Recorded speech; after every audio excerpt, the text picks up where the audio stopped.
Hello, everyone. We are so delighted to have you join us tonight. Welcome. I am Carly Adams. I'm a professor at the University of Lethbridge, and I'm so delighted to be here tonight as your Master of Ceremonies for this portion of the evening. It's been such a beautiful night tonight, and I hope you have all enjoyed the evening so far. We are very honored tonight to have the Honorable Mayor Chris Spearman here with us tonight. We have 3 city councillors, Belinda Croson, Mark Campbell, and Rob Miyashiro, and we're delighted to have you with us. Mike Mann, president of the University of Lethbridge, is with us tonight as well, and Professor Carol Williams, the director of the Center for Oral History and Tradition. This evening, I acknowledge that our event is taking place on the lands of the Niitsitapi peoples past, present, and future. Territorial acknowledgements are important as they challenge us individually and collectively to address the historical, present day, and continuing legacies and effects of colonialism across a diversity of Indigenous peoples, both here in Canada, but also in other settler states.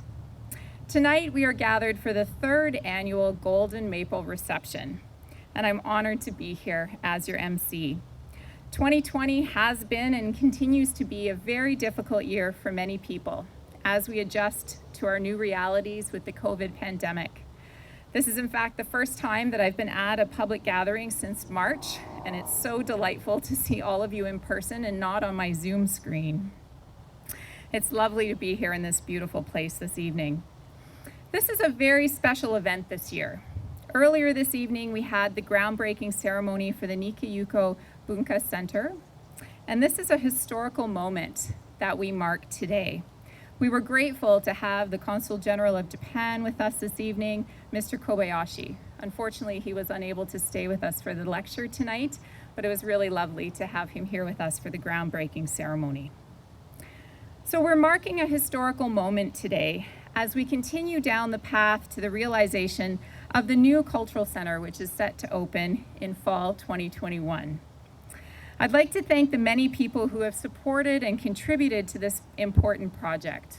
But I'd also like to thank the many people who contribute their time and knowledge in an ongoing way to the garden. For example, Sunny and Kim Nakashima, who have been a major sponsor and supporter of the Winter Light Festival for the past few years.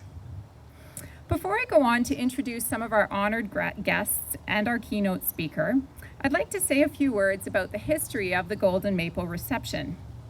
This is an event that has been co-hosted by the Nikka Yuko Garden and the University of Lethbridge, with a keynote presentation taking place each year at the university, followed by an exhibition or a performance at the garden.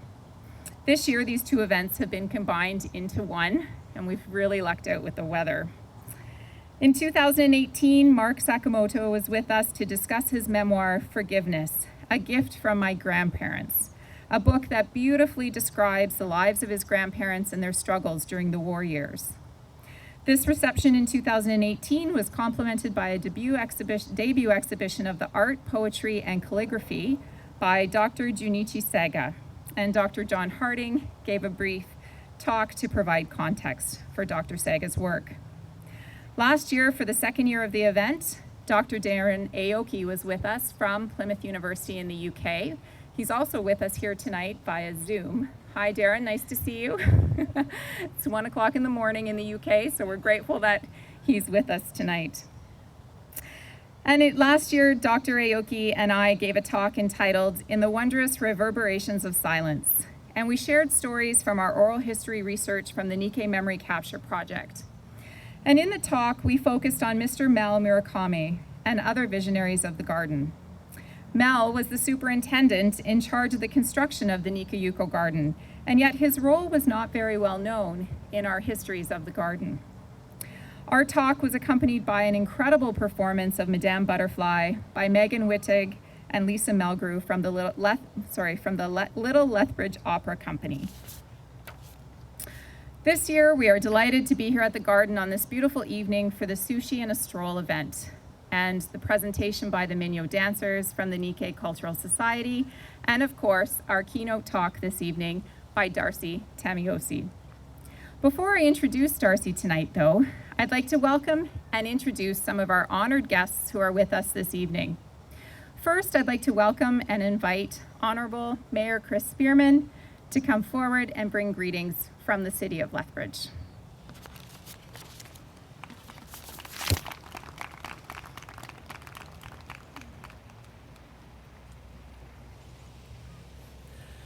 Thank you, Carly. And whenever I come to an event like this, I think how blessed we are to be in the City of Lethbridge, a city where we value knowledge and where we share knowledge. And this presentation tonight is another opportunity to share understanding and knowledge about the history of Lethbridge and those that came here. So I'm looking forward to the presentation. I won't say very much more because you won't learn anything from me. So I think we need to move on to our guest speaker, and I hope that you all enjoy the information that's shared tonight and recognize and reflect on the fact that this type of event can happen in a city of 100,000 people, and we have a lot to celebrate in Lethbridge. Thank you.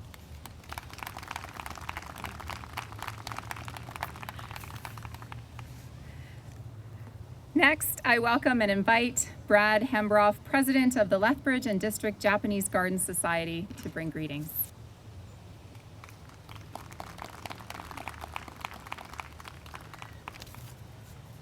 Good evening once again. If I can, just very quickly, I want to say thanks to LA chefs. The food was good and it's all over my shirt. It was that good. I want to welcome you all to the third Maple reception.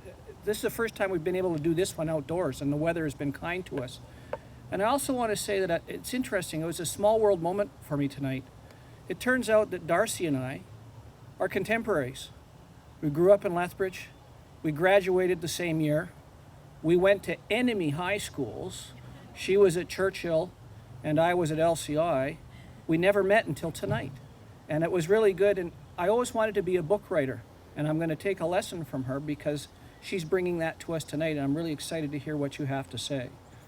When the garden was first created, the committee that started the proposed garden said its object was to be the following: to acquaint the resident of and visitor to Alberta with the cultural and historic background of Japanese gardens, and to establish a monument to the contribution made to Canadian culture by Canadians of Japanese origin. We think tonight, with the new building that we're very excited to see going up, that we're going to be able to continue to recognize those contributions of the past and to support and engage our community and the contributions to be made into the future.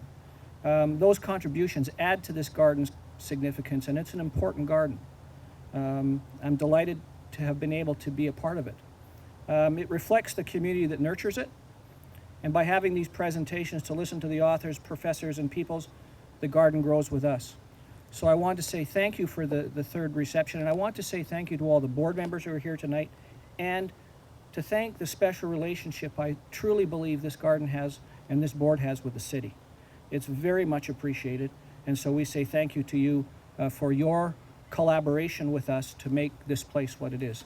And with that, back to you, Carly.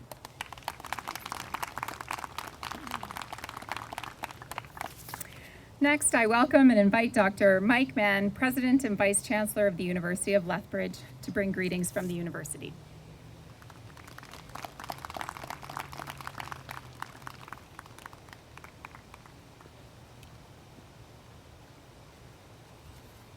Thanks very much, Carly, and good evening, everyone. It's what a great night to be here. As the mayor said, what a beautiful city we have, and when we come to places like this, it just reminds us each time. I'm really, really pleased to be here to recognize the wonderful relationship between the Japanese Gardens and the University of Lethbridge.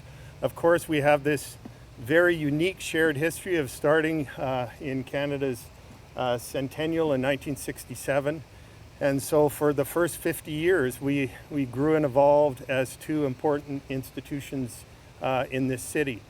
And so to have this as now a celebration that we have each year to recognize this shared history, but also to recognize our really unique relationship with our community, but also with the Japanese community, is significant. Our longest relationship with the university anywhere in the world is the university in Sapporo, Hokagakuin University. And so the University of Lethbridge has had this really deep-seated, important relationship with Japan and with the Japanese people for decades. And we now have a wonderful relationship with Gakushūin University in Tokyo. And in fact, we have a class going on as we speak this term where students from Gakushūin and students from the University of Lethbridge are in class together, of course across the ocean from one another, but enjoying and experiencing what it means to have these cross-cultural relationships in very unique ways. So tonight is another opportunity for us to celebrate these kinds of relationships, to celebrate what a great Japanese garden we have here in Lethbridge, and to recognize how important it is for us to have partnerships like this. And so thank you for being here this evening, and I'm looking forward to having one of our staff speak. I haven't heard Darcy speak before in this way, so Darcy, I can hardly wait to hear your presentation. Have a good night.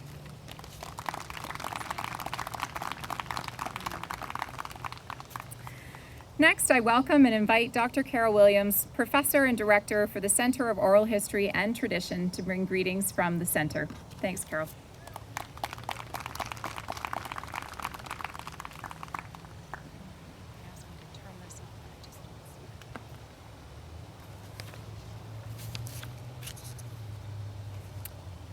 Seems odd to be let out of the Zoom box for the night.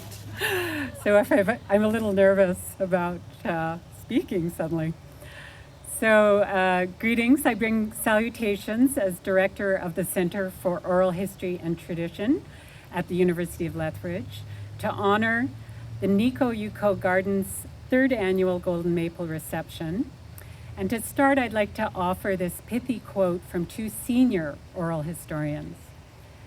Community history relies on its own members to provide information. Cooperation at every stage is crucial, and communities are also the beneficiaries of community oral history work. Communities are the primary users and the chief audience for the project's final product. The Center for Oral History and Tradition, or COHT as we know it, is a dynamic research hub made up of faculty, graduates and undergraduates, and members of the community from the Galt and Medicine Hat. So we're dedicated to furthering the practice of oral history in our academic community and in the Southern Alberta community at large. Supporting the work of oral historians who work and train with the COHT, the Nikka Yuko Gardens is a major ally in this endeavor, and we thank you. COHT also aids researchers, like this year's keynote speaker, Darcy Tamiosi, and last year's featured speakers, Darren Aoki and Carly Adams, to identify, establish, and assist the projects they undertake in Southern Alberta, and to afford opportunities to others engaged in oral history.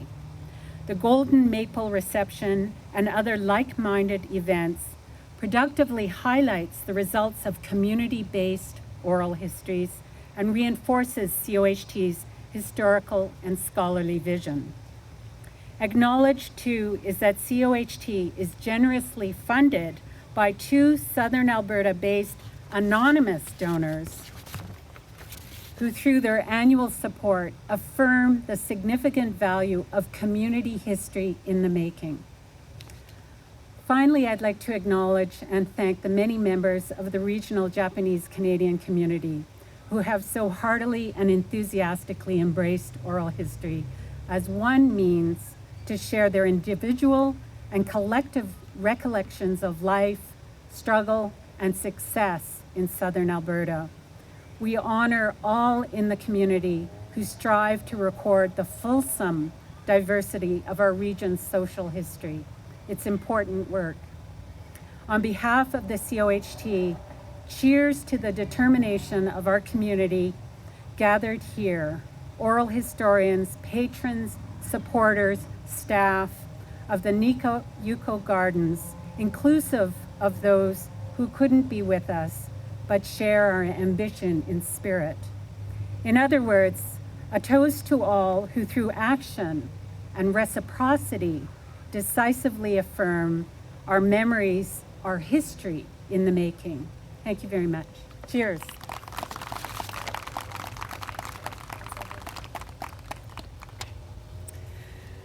Thank you, Mayor Spearman, President Hembroff, President Mann, and Dr. Williams for your lovely greetings tonight. I have a number of thank yous and announcements, but I'm starting to worry about the sun going down. So, without further ado, we're going to jump into our keynote speaker tonight, to our keynote presentation tonight, and I'll leave those thank yous and announcements for the end when we're squinting to read from our pages. So without further ado, I'd now like to introduce Darcy Tamiosi. Darcy, would you like to join me?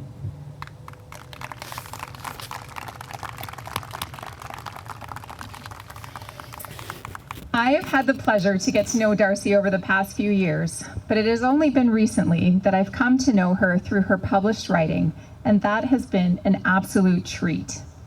Darcy is an enthralling writer, and if you haven't read her books, I encourage you to, but I warn you, you will not be able to put them down. Her writing is beautiful, spellbinding, and at times heartbreaking. Darcy is a graphic designer and a writer from Lethbridge, and she works for the University of Lethbridge in the Faculty of Education, and she's also a master's student in the Department of History at the university. She is studying the Okinawan Canadian diaspora through the lens of her mother, Naoko Shimabukuro Tamiosi. Her debut novel, Odori, was published in 2007 by Cormorant Books, and as one reviewer wrote, Darcy's writing seizes you in heart and mind. Odori received the Canada-Japan Literary Award in 2008, and it was finalist for the George Bugnett Award for Novel through the Writers Guild of Alberta in that same year. Darcy's second novel, Katie Be Quiet, was published by Coteau Books in 2008. It was a 2008 Forward Indies finalist in juvenile fiction. In her talk this evening, Darcy will discuss her current research and also the creative writing process and the relationship that her two published novels, Odori and Katie Be Quiet, had with one another. Please join me in welcoming Darcy.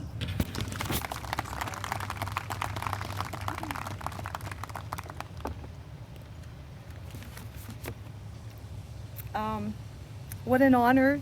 Can you hear me? What an honor or good evening everyone. Konbanwa.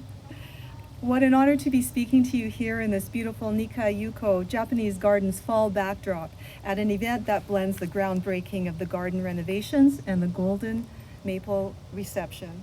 It's nice to see so many familiar faces tonight. Thank you for coming out. What an exciting time for the gardens and for Lethbridge and area to see this cherished southern Alberta place of beauty and peace in transformation. I'd like to take this opportunity to congratulate the folks from the city of Lethbridge, the local contractors, Michelle Day, Max Shimbashi, Madison Ellen, Dr. John Harding, Brad Hembroff, and the rest of the staff and board of directors at the gardens. It's a pleasure to participate and be in the company of such a wonderful group. Consul General Shigenobu Kobayashi and delegates who have left, Mayor Chris Spearman and council members, U of L President Mike Mann, and others from the university community, and my dear family and friends. Thank you to those who have come from out of town. Your attendance is very much appreciated.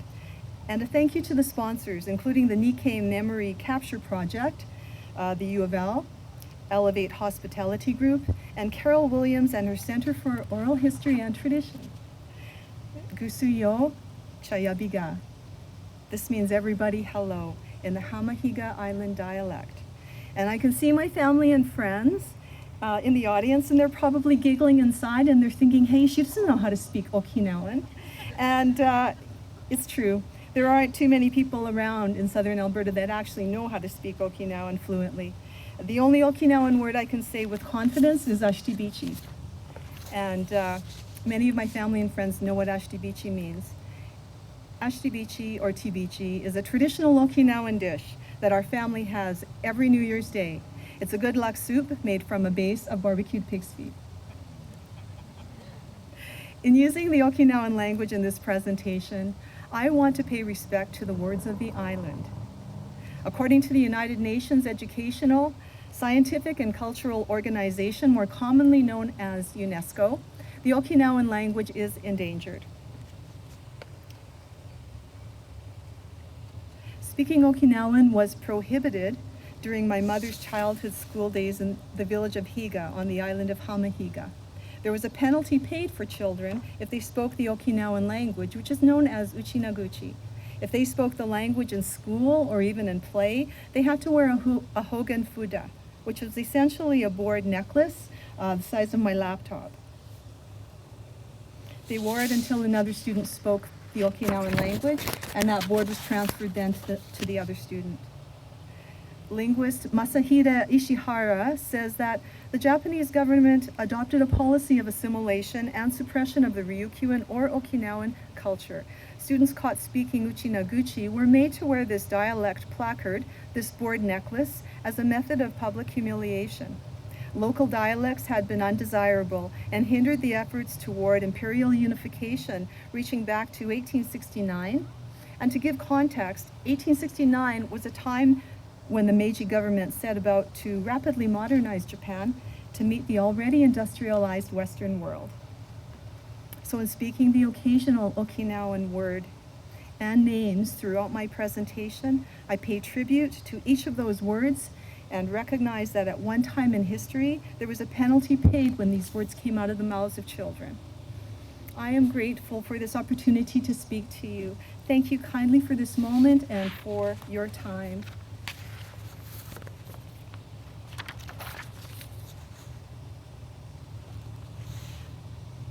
There are two parts to this presentation. The first 20 minutes is on the Okinawan research, which includes a 3-minute video. And the last 5 or so minutes is about the related fiction writing process of my 2 published novels, Odori and Katie Be Quiet, which was the initial request from the Gardens. This research presentation is based upon my master's study in history, which is guided by my supervisor, Dr. Gideon Fujiwara in the front row here. Dr. Gideon Fujiwara is the Asian Studies Specialist at the University of Lethbridge. I am very thankful to Gideon for agreeing to supervise me through a master's study. He also suggested a dream supervisory committee comprised of Drs. Carly Adams at the University of Lethbridge and Dr. Darren Aoki from Plymouth University on Zoom in the United Kingdom. These 3 are my trusted advisors who influence my studies and research. They guide me on an interdisciplinary path that includes oral history methodology and formal academics, and they serve as exemplars to me. I want to make mention of fellow students and friends, Elaine Toth and Madison Allen. Together, this collaborative group, of which I'm very proud and privileged to be part of, has made this journey, the process of research, excavation, conversation, learning, sharing, and writing so rich. My gratitude to them is immense. And I'd like to acknowledge one more person whose voice anchors the research, and that's my mother, Nikka Tamayose. So self-reflective proemic elements begin each of the chapters of my thesis. I'll explain later on, but for now, here is one of them. You like the ocean, don't you, Mom? Yeah, I do, more than the mountains. Saturday, September 21st, 2019. The sun is bright, the air is still. I'm working on transcribing one of the interviews related to my master's study. My mother has come over from the seniors' lodge. She has volunteered to chop up vegetables for a chow mein dinner planned for Sunday. The Savoy cabbage leaf is much more tender than that of the dense, thick-leafed winter cabbage. The cabbage is quartered, cored, and chopped. The celery, green pepper, and onions sliced almost paper thin. Garlic is minced. Then she attends to the pork like she would semi-frozen sashimi. Make sure to choose a proper knife, one that has weight, is sharp, and able to confidently meet the board. A good pot makes a big difference. Food is a symbol of touchstone, comfort, reference, reverence, ashtibichi, rafuti, goya shamperu, sata andagi. In his book, Curry, Eating, Reading, and Race, Canadian writer Nabin Ruthnam suggests that food and literature are part of the vehicle used to look at how we eat, read, and think of ourselves, a miniature mass culture within the greater West, just as fake and as real as a great novel as a sense of identity. Curry can, and often does, tell a similarly loaded story, he says, but one that goes beyond emphasizing aspects of a single persona. It carries a weight of meaning across the immense and indefinable South Asian diasporic culture. And similarly for me, as a Sansei, or a third-generation Canadian, Okinawa has over time become metaphor for, rather than curry, ashtibichi, and it has become metaphor for diasporic sanctuary, trope packaged with hybridic identity, misinterpreted idyllic imaginings, and oceanic beauty. It is the heart of Ryukyu, shaped in my mind beginning from childhood, that has, with academic research, also been characterized with concepts such as colonization, war, civilian caves, military occupation, land appropriation, diaspora, and spiritual resilience amid complex geopolitics and powers that go beyond the East China Sea. The title of this talk is Southern Alberta Okinawan Diaspora, 1907 to present, a Kika Nisei journey. The word diaspora is defined as a scattering. Imagine the way a dandelion scatters and disperses seeds. Similarly, you can imagine a group of people scattering and dispersing from Okinawa to places throughout the world, and that's what diaspora means. Kika Nisei is defined as a Japanese Canadian who traveled to Japan, in this case traveled to Okinawa, a prefecture in Japan, and then returned to Canada. The Kika Nisei voice in this master's study is my mother's voice. Diaspora and Kika Nisei together serve as an underlying scaffold of my research. Scholarly contributions of the Okinawan diasporic experiences have come from various parts of the globe, most notably from Hawaii and South America. There seems an absence, however, of the representation of the Okinawan Canadian experience. This study demonstrates, through a focused singular memoiristic presentation derived from qualitative and history methodology and supported with quantifiable data, that variable and diverse journeys, not just one overarching collective journey, existed in southern Alberta. And in this map, you can see where Okinawa is situated. It's between China and Japan. Okinawa is the largest island in that pink chain there. It's the largest island in the archipelagic chain known as, historically, as the Ryukyu Islands, or the Nansei Shoto, the Southwest Islands. So you can see the Ryukyus in that stretch of pink with a kind of yellow glow. From Osumi Islands, near the top there where Japan is, and then down to Yaeyama and the Miyako Islands near Taiwan. Over to the right is the Daito Islands. Over to the left near China is the Senkaku Islands, which is presently in territorial dispute between China, Japan, and Taiwan. Hamahiga, you can see the little tiny dot where the arrow's pointing. That's east of the large island of Okinawa. And now I'd like to give context about the southern Alberta Okinawan settlement. While many Okinawans emigrated to warmer locations such as Hawaii or South America at the turn of the century, in 1907, Kanashima Bokoro, with 152 fellow Okinawans, traveled to Canada. You can see in this graph that between 1907 to 1940, there were 403 Okinawans that came to Canada, following in the footsteps of the first Okinawan to arrive and become a naturalized citizen, Yasuno Makishi, in 1900, with the largest group arriving, as you can see, in 1907. The Japanese Foreign Affairs and Okinawan Prefectural Government list of passports issued between April to December 1907 included names such as Okutake, Nakama, Goshimon, Miyagi, Oshiro, Asato, Higa, Teruya, Tamayose, Kaneshiro, Miyashiro, Tamagi, Kana, Sakamoto, Medaruma, and others. They arrived to race riots organized largely by American and Canadian labor groups along the Pacific Northwest around this time frame.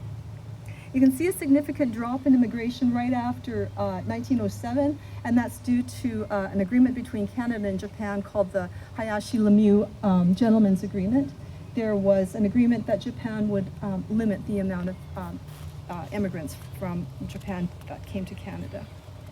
Many Okinawans from this 1907 group eventually made their way to the Alberta prairies. Kanashima Bokoro was among them. He maintained 2 homes, one in Higa village in Okinawa and one in southern Alberta. And over the course of his lifetime, he traveled back and forth across the ocean from one home to the other. And his travels are documented in Hawaiian Oral History Project, which I haven't included here, but it will be in my thesis. So fast forward to March 1937.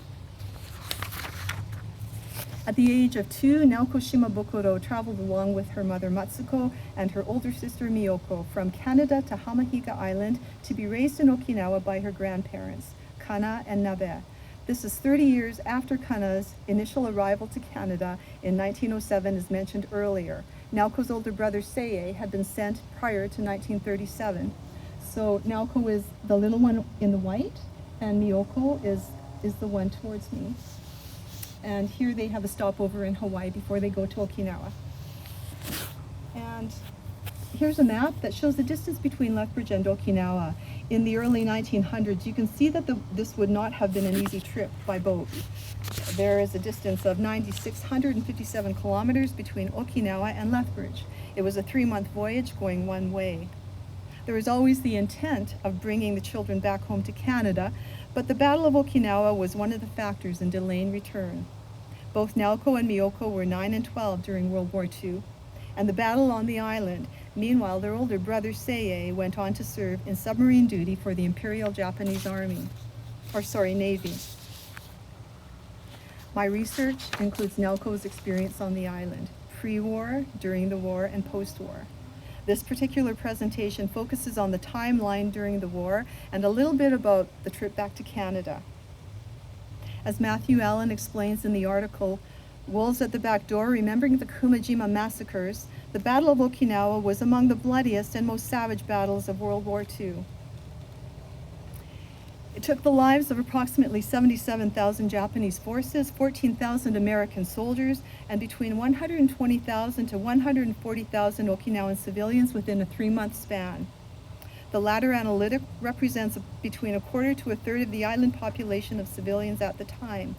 My research reflects that the numbers vary on the casualty reports. 140,000 civilians is a statistic that former governor of Okinawa Masahide Ota and John Mitchell, journalist from the Japan Times, among others, refers to. The bombings began on Naha, the capital of Okinawa, on October 1944. The ground battle began on April 1st, 1945, with a landing on Yomitan in Okinawa. The battle between Japan and the U.S., along with its allies, was the largest synchronized amphibious air and land conflict of World War II. New York Times military historian Hanson W. Baldwin stated that never before in any 3 months of land fighting had so much American blood been shed in so short a time in so small an area.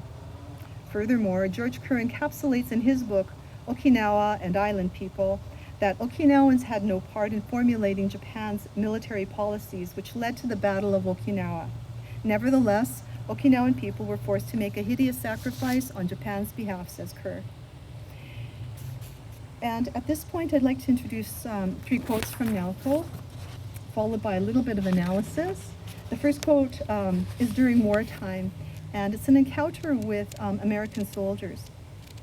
The second quote is life during the war, living in the limestone caves.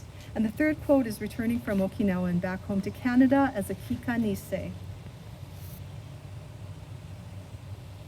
During the war, at the age of 9, Naoko, with her sister Miyoko, went down from the mountain cave to their house in the village of Higa to feed the pigs.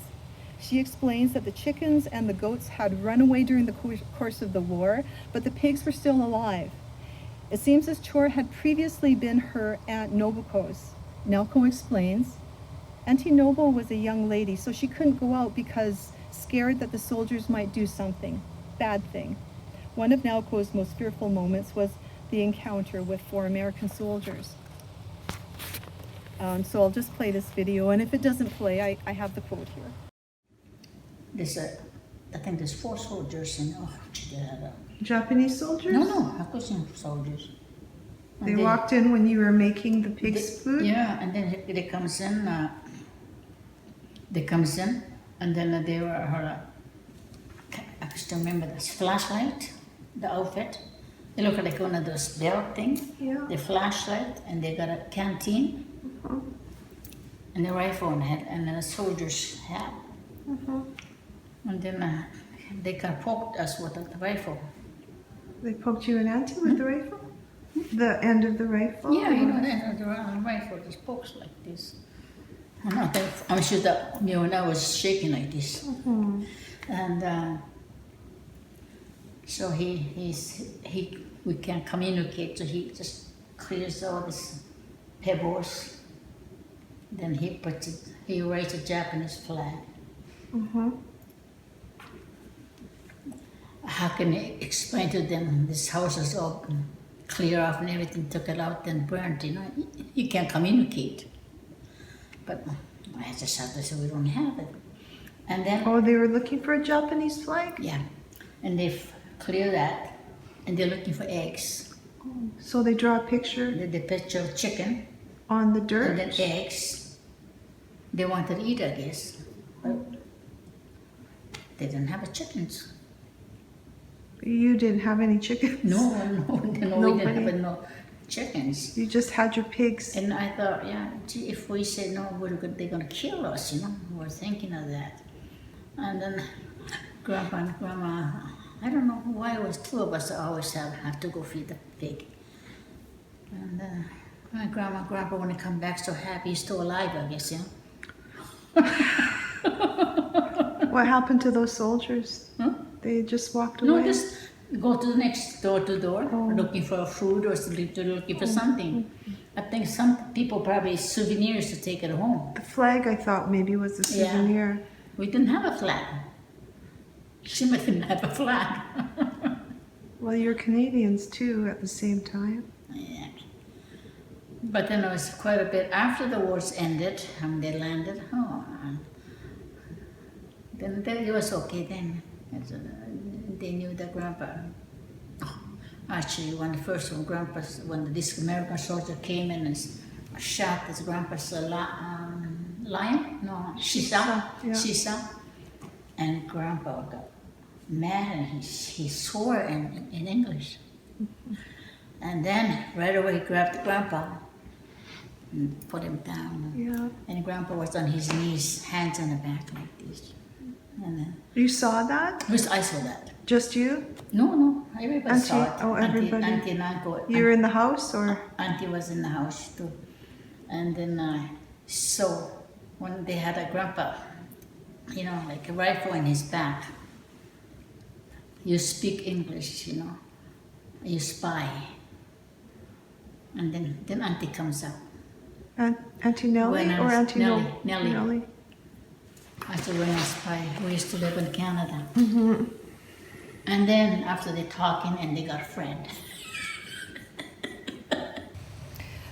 This moment is a surreal event that demonstrates through a child's eyes the adaptation of daily chores during wartime and the confrontation with foreign soldiers. As Naoko mentioned several times in the interviews, she had never seen Americans prior to the war. She recalled how amazed she was to see people of dark and light skin colors and to see such big people. The context of a child's perception of communication and symbolism are also articulated in the quote. The drawings of the flag, chicken, and egg had a clear impression that remained for 76 years. Even during the interviews, it was evident that drawing with a pen on paper or napkin in order to explain her message or use of gestures was a form of multi-communication delivery that she was comfortable with and evidently felt was overarchingly the most effective manner of expression. It's important to note that Uchi-Noguchi was primarily a spoken language as she remembers and not a written one. Perhaps the use of these other communicative forms were an effective collective. Italian scholar and oral historian Alessandro Portelli explains that the written and oral sources are not mutually exclusive. They have common as well as autonomous characteristics and specific functions which only either one can fill. It seems as a 9-year-old, the oral and other forms of communication would naturally be stronger than the written, especially in oral culture, and especially when the education has been fundamentally impacted in pre-war and post-war with, for example, the lack of writing tools, paper products, and textbooks. This quote reminds that she has always lived somewhat in a hyphen, as many immigrants do, between being Canadian and Okinawan, Canadian and Japanese, in between Japanese and Okinawan identity, in between the Okinawan English and Japanese languages, in between Shima and Shimabukuro, in between the mountains, prairie, and ocean, and in between forms of communication, whether oral, written, dance, or song.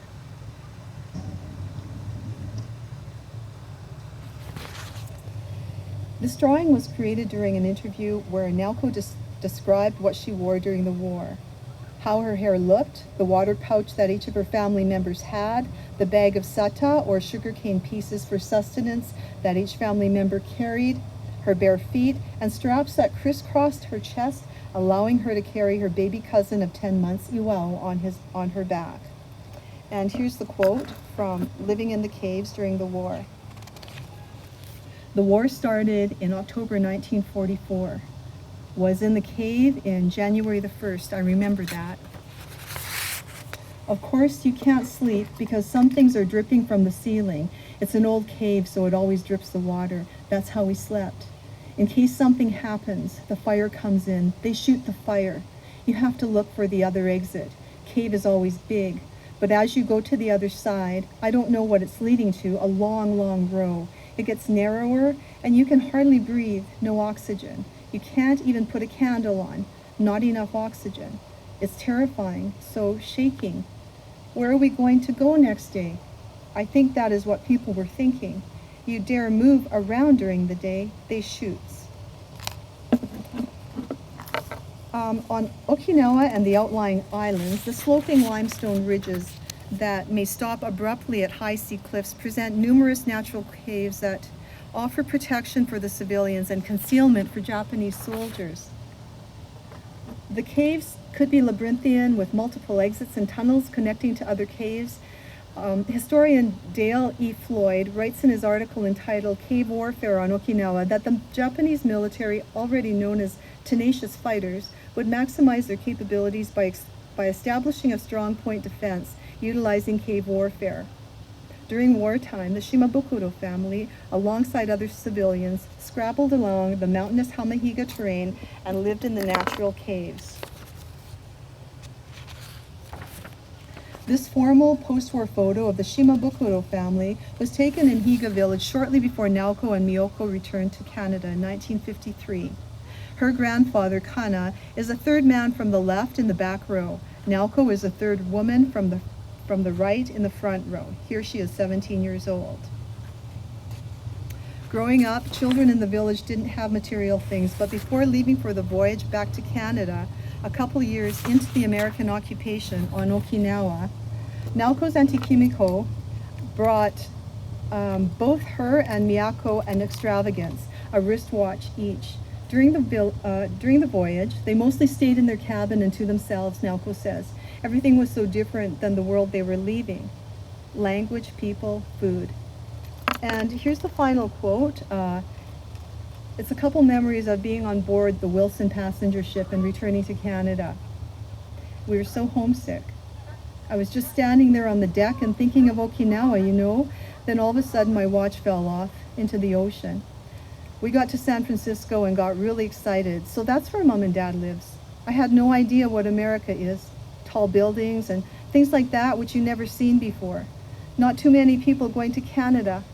Even on the boat they says, where are you girls going? We says, Canada. They says, Canada? You gonna be a farmer?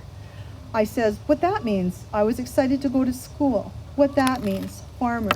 Doesn't sound too good.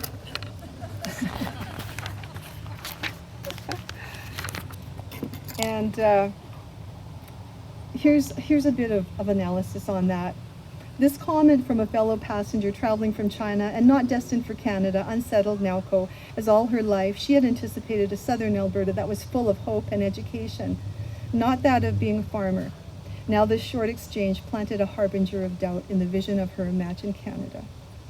So a proem is what I read earlier in describing the chopping up of vegetables with my mother for chow mein dinner. Self-reflection contributes to the testimony and fact of generational awareness and transfer in the production of history. Through this master's study and research, I am learning the value of frontline voice in oral history, the powerful, the silent, the suppressed and marginalized voices, and how voices may or may not be woven into the production of history, as Trio explains, and that even understood history is a constant work in progress that can be impacted by silent voices that arise in the present by virtue of account or artifact of the past. That's the end of that part of the presentation. This last part, one moment. This last part is about 5 minutes, and it's just on the process of writing creative fiction. Initially, I was asked to speak about my novel writing, but both Odori and Katie Be Quiet were published over a decade ago. So my memory of every detail of both of those books is fading with time, while my master's research is fresh and moving forward. But the two books and my master's research are interwoven. So it's an easy segue, and it'll just take a second to explain it.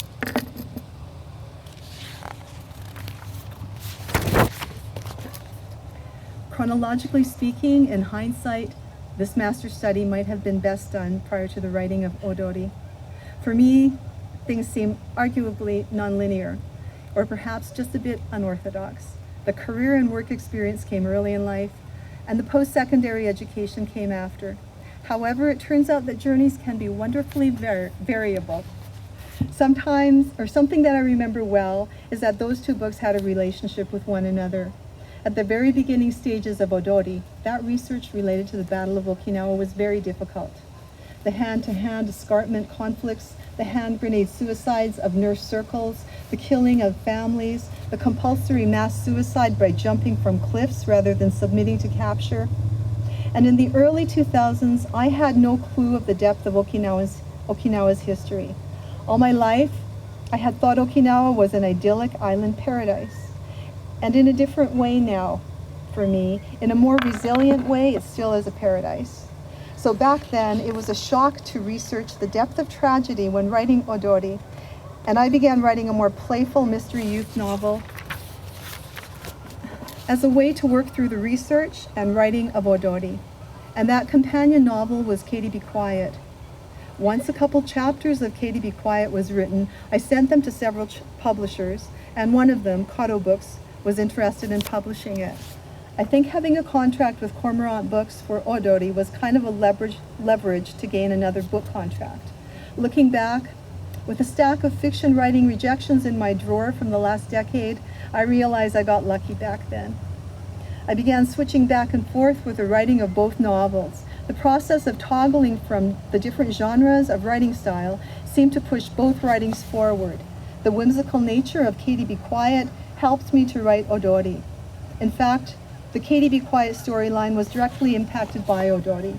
For example, if I researched the sacrifice vanishings of an elder in Odori, obviously a difficult subject matter, then I would write something semi-light and breezy in contrast for Katie Be Quiet, like the playing of Moonlight Sonata on an old piano or research of different herbal teas, which would be calming.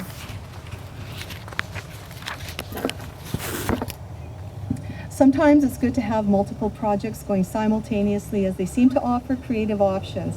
The projects can brainstorm and bounce off of one another and reinvigorate process. So I'll end here. It's getting late. I presented Okinawan research and a little about the creative writing process as intended. Thank you kindly for listening to me. I appreciate this opportunity. Nifi Dibidu, which means thank you in Okinawan.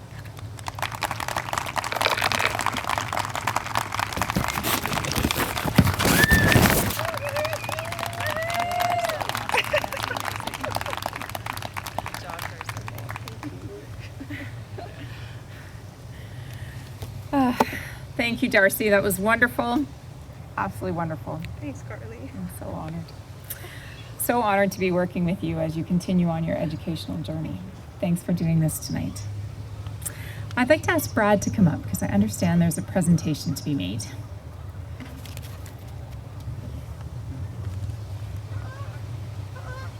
Oh, Darcy, you have to stay. You can't go. Darcy, I just wanted to say if you come back next year, you should be able to do this without a flashlight. I'm Martin Molyneux.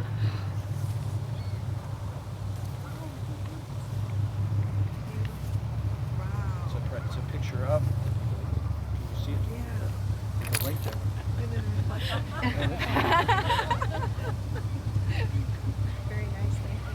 It's a creation from Martin Molyneux. It's a special limited print of the garden that he did. Thank you for your presentation. And this is for Dr. Carly, Carly. you can tell them what it is. This is a photo print for Dr. Carly Adams, who continually supports the garden left, right, and center, and started with our 50th anniversary and all the research she's done. So thank you, Dr. Carly Adams. Thank you.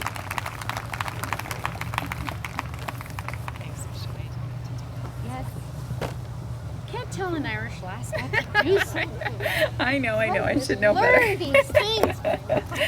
Okay, let's see if we can finish this off here. What an amazing evening tonight. Before we conclude, I have more thank yous. I'd like to take a moment and I'd ask all of you to join me in thanking the staff and the volunteers at the garden for making tonight such a wonderful success.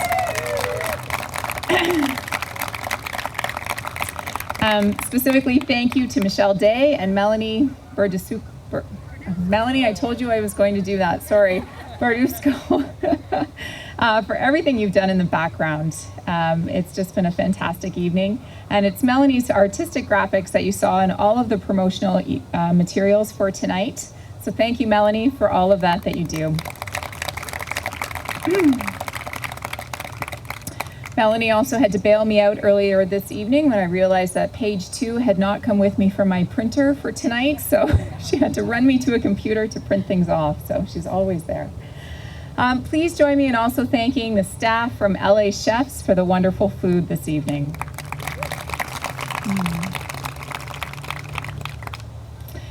The garden closes this year on October 4th, and I know Michelle and all of her staff are busy planning and preparing for the Winter Lights Festival that we have before us, coming up in just a few months.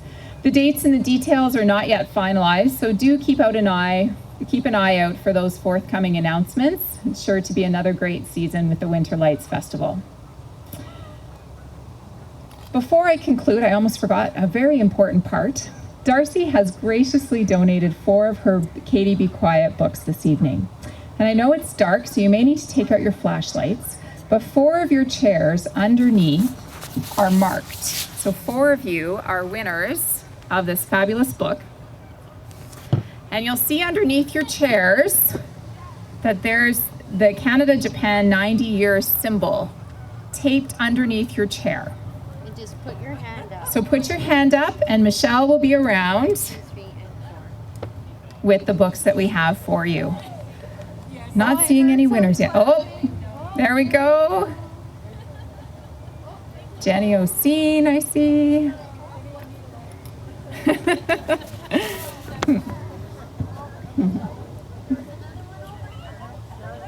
Did we find all 4? Oh, there we go.